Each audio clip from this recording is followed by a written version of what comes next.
I have been reading an interesting amount of pre-Y2K novels lately, but here's One for the Money by Janet Evanovich. Technically my second read-through. Around the time the movie came out, I got up to book 4 in the series and I enjoyed it, so time to give it a reread and maybe make it farther in the series than I did before. Especially since I am older and wiser and choosing audiobook. A bit about the series, the first book was published in 1994. And the series is ongoing with book 32 set to be published in November of this year, 2026. The particular version I listened to, I acquired through Spotify, and Lorelei King is the narrator. Her voices are wonderful. And a quick review. I loved it. I love the quick-witted humor. I love that our heroine has no idea what she's doing, and it shows. I love the splash of action every once in a while. And it does get serious when it needs to. I love the second chance enemies to lovers semi-romance thing we got going on. And I love that it's not a traditional mystery. We're not actually trying to solve a murder, but a murder does get solved anyway. It's great. And now on to the more spoilery bit.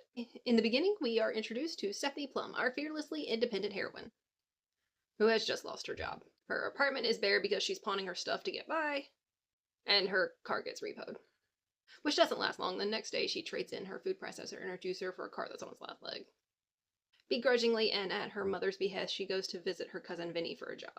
The only openings he has is for an apprehension agent. A skip tracer. In other words, a bounty hunter. And there is a high-dollar bounty on the table at the moment. There is some resignation, being that our dear Stephanie has no idea how to bounty hunt, but she is desperate, and willing to blackmail her cousin with a duck to let her take the job.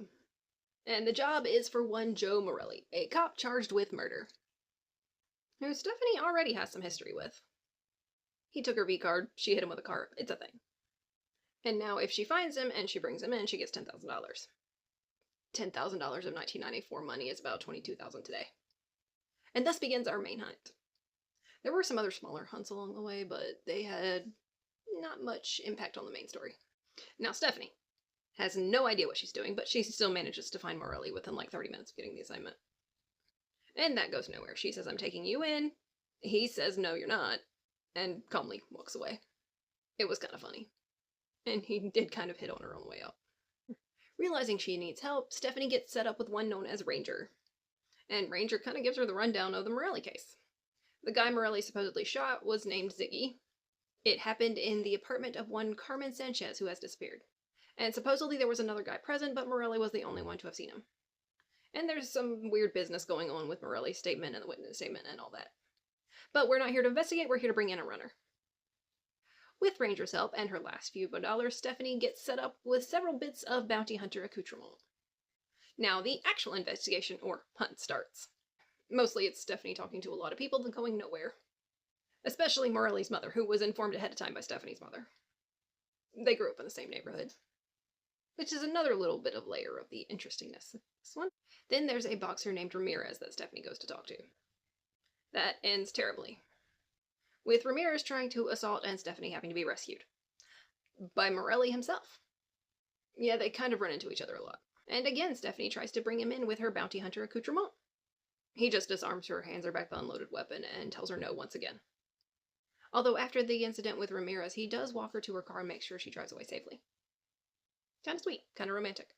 Stephanie then semi-legally searches Morelli's apartment, and with her car on its last leg, she decides to commandeer Morelli's vehicle. A really nice, bright red Jeep. And she uses it to set a trap for him. A trap that doesn't really work. He kinda just breaks into her apartment while she's in the shower and handcuffs her to the shower curtain rod. With her own handcuffs. Because she won't give him the distributor cap that she took out of the Jeep. So for revenge, he kinda just leaves her there, but at least he gave her her newly reconnected phone. And she has to call Ranger to get her out. And Ranger breaks into her apartment as well. Emphasis on 2 guys with questionable backgrounds breaking into her apartment. Quite easily, on the same night. But Ranger gets her out without much incident, and Stephanie is able to continue her hunt. The next time she runs into Morelli, it is at a sandwich shop. Unfortunately, while she's trying to observe him at the sandwich shop, he actually sneaks up on her and pulls her from the car. He then distracts her with a kiss. Then he grabs her car keys, aka his keys because she's still driving his car, and throws them in the dumpster behind the sandwich shop and drives off.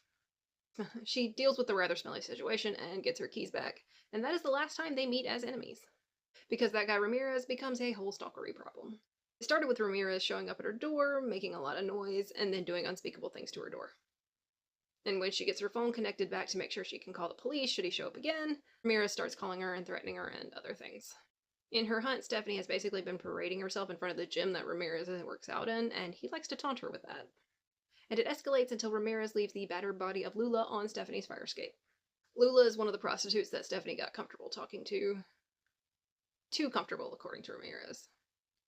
And when Stephanie gets back from visiting at the hospital, Morelli has once again broken into her apartment.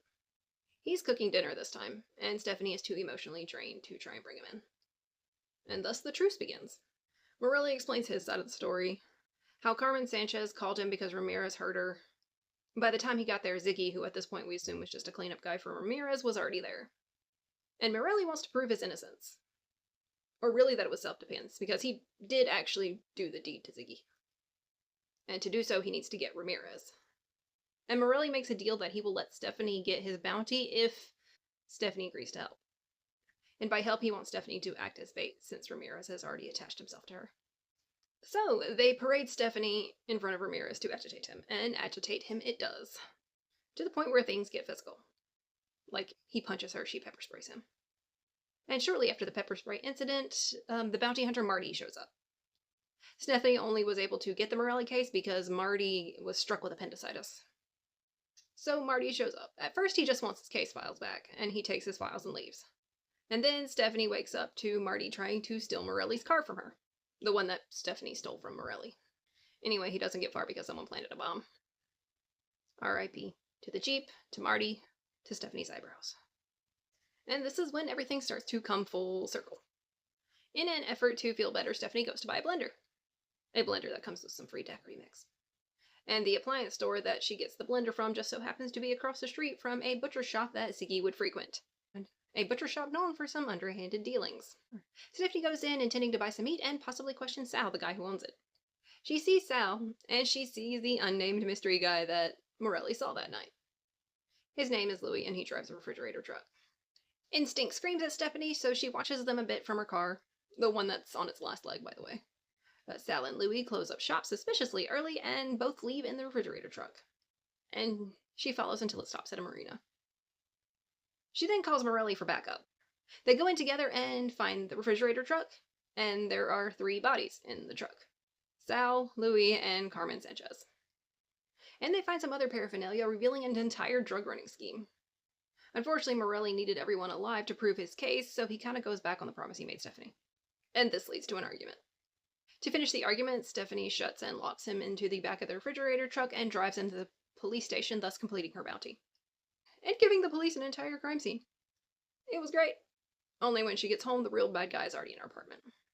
One Jimmy Alpha, Ramirez's manager, who we had met previously, but we did not take seriously. Yeah, apparently he had his hand in many dealings, some legal, most not so. And now Stephanie has messed with his money and his way out. So we get his whole monologue about his struggles and his dealings, and how he plans to let Ramirez do stuff to Stephanie and then shoot them both. Only Stephanie kind of headbutts him, gets to her weapon, and ends him before he can. She takes a bullet in the booty in the process, but she survives. And Ramirez is caught mid-flight up her fire escape.